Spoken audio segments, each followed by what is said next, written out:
divorce and the Asian community? Is it on the rise? Is it more socially acceptable? How have things changed?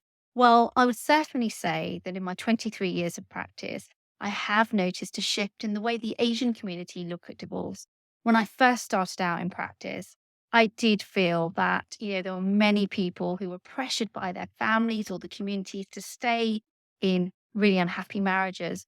I also found that the community or the family would often be incredibly involved in the parties' issues, and often a lot would get resolved in the background, away from the lawyers and away from the court system.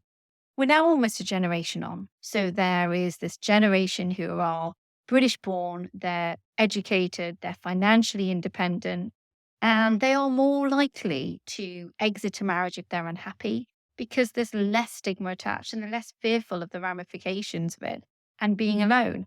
So I do think that the divorce rate in the Asian community has risen from a generation ago. Um, the divorce rates generally compared to other communities are lower in the Asian community.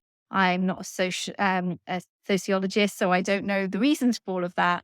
But I would say maybe the investment into the marriage, and there are still, some societal pressures in remaining in a marriage or perhaps giving it a very good go before you exit it.